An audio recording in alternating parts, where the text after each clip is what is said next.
Hey everyone! Thanks for tuning into the Nuance podcast, the podcast where we discuss everything under the sun that requires complex thinking, flexible stances, and informed logic and understanding. Today with me I have my lovely sister Morgan Kaufman, and we are going to be talking about the nuance behind sex work and its intersection with choice and radical feminism. Now, for this discussion, we'll be analyzing this topic with a focus on female sex workers and feminine presenting sex workers on an international scale, as we are, again, looking through a lens of choice or liberal feminism versus radical feminism. To start, I think it's important to note that the debate around sex work is one that involves class, gender, and sexuality. It's an amalgamation of both economic and identity politics. Sex work, not in the context of survival sex work, which we'll get into later, is often debated between liberal and radical feminists. Radical feminists often believe in abolition of sex work and equate sex work with exploitation and gendered violence, while liberal or choice feminists argue for the decriminalization of sex work and focus on agency, dignity, and labor rights.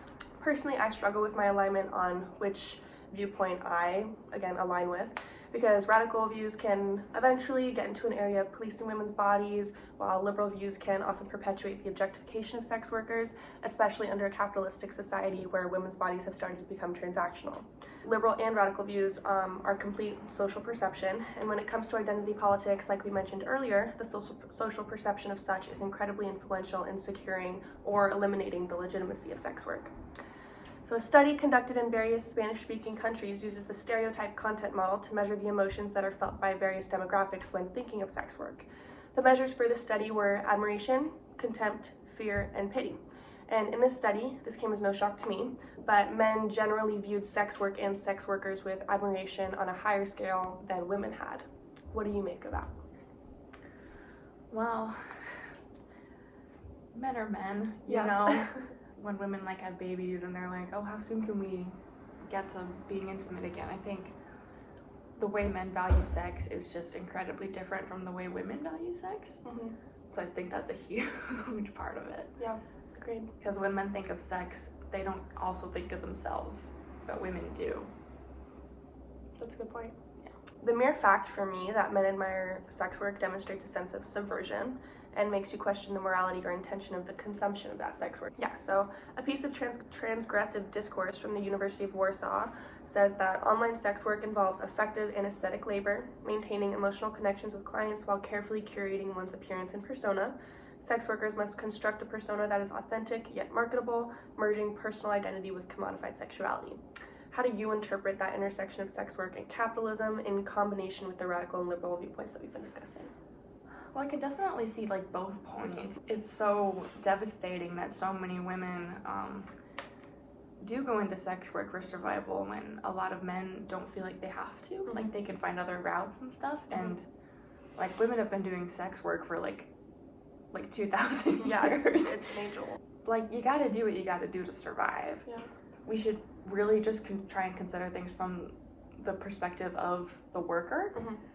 And it's yeah, some people can be forced into it, and some people make a choice of it. It's just really, every situation is different, you Absolutely. know? Yeah, so that's why, matters.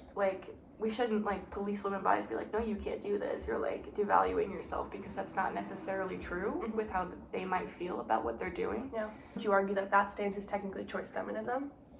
Yeah. Yeah. Yeah. Yeah. Yeah. Men obviously hold a huge stake in the perpetuation of systemic gender equalities through their consumption of sex work. A study from Whitman College acknowledges how clients think of the purchase of sexual services from a sex worker as other leisure-based activities, memorable experiences, escapism, relaxation, excitement, human connection, and more. Wow. This consumption is transactional. Men pay money to receive masochistic or informal ways of intimacy. How do you think liberal perspectives can or would justify this form of transaction as being feminist? They probably justify it by being well, we're sexualized anyway, Yeah. Constantly. You might as well make money off of it and take advantage of those men, since they're going to take advantage of us anyway. Yeah. I feel like that's the common answer for young girls getting into sex work that often don't try other career paths. Mm-hmm. And immediately go into that. Specifically, young girls that aren't using it for survival, strictly just as their choice of career. I'm thinking influencers who are already making money. Yeah, well, it's not easy to give up your body like that, but it's not easy like that, but it is an easier way to make money, because that commodity is like always gonna be there. It's Men are always gonna be always gonna want sex. Yeah. Like always. That's a good point. We can see women glamorize and romanticize sex work as a form of empowerment, but that language does often mask the exploitation and danger that can surround sex work, and whether or not you're able to prioritize safety stems from complete privilege. We can see like a lot of influencers having an OnlyFans when they already make millions. Seems like self-exploitation for no reason in certain senses. And then those influencers are then followed with incel boys commenting stuff like, oh, you have no father, or you're a bop, or anything like that. Do you think that form of sex work, regardless of the reaction from young men, is setting us back? Like specifically people that are well off choosing to do this? I don't think so necessarily, because there are like two kinds of feminists. There are ones like the choice and the radical. Like choice are just like, men are gonna treat me like this anyway, I might as well take their money. Yeah. You know, and then there's like other feminists that just like want to completely decenter men and be like, I don't want to be anywhere near you. So it's very subjective. Yeah, agreed. So But I think that goes back to choice. Yeah, it's kind of like yes and no. It's just depending on who you ask. Agreed.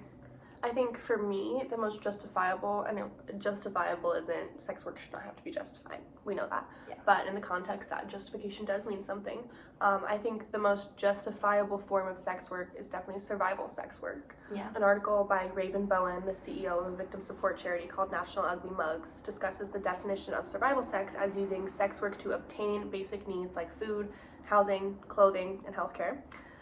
Members of Sex Workers United Against Violence says that survival sex is something we do when we are trying to survive the conditions of criminalization, stigma, and discrimination. And Bowen goes on to say that for them, survival sex work is a condition perpetuated by state policies and prejudice.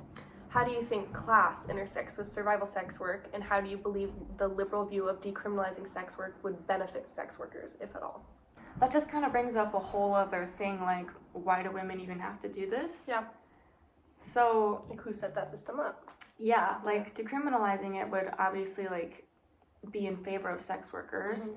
But then again, I think, like, you gotta think, like, bigger picture, like, how do we make sure people don't have to do this to survive? Yeah. A publication from the Journal of Women and Culture and Society in favor of radicalistic views says that mainstream feminism must confront its complicity with capitalistic structures that profit from women's labor while seeing empowerment as a product. And that a feminism worthy of the name feminism must be willing to question not only who chooses, but under what conditions those choices are made. How do you think liberal feminists would respond to that? I don't mean to generalize, but I feel like a lot of more liberal feminists don't really think as nuanced about it. Yeah. Like, a woman is making money, even if it's off her body, they're like, oh, girl boss, Yeah. you know? Slay. But it's like, it's not as simple as that. It's like you said, it's like, why is she doing it? Yeah. How does she feel about it? The thing where it said, like, empowerment as a commodity, is that what it said? Yeah. Like, that really was just like, oh, wow. Yeah. I feel like liberal feminists really have turned empowerment into a whole commodity. Yeah, I think the issue of liberal feminism liberal feminism itself just exists under capitalistic idea. I think it's hard for liberal feminists to break out of that and almost confront those class struggles as this study was saying. It's not just financial empowerment, it's, again, safety, all those things that come with being lower class. Yep.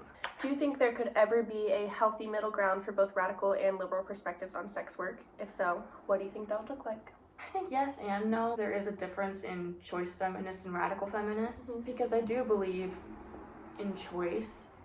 And I feel like if we just had like kind of a stronger sisterhood when it came to sex workers, you do you, just prioritize them. But we'll keep each other safe. Yeah. If we just prioritize safety and just acknowledge that some women have to do what they need to survive, then that might be a good middle ground. Just like, kind of strip everything away and just look at the base of it. I think the root of it all and the base of it is that violence. When we think of misogyny and how sex work will perpetuate these misogynistic ideals, the root of those misogynistic ideals is that it will always come back to violence against women. The priority shouldn't be whether or not this is okay.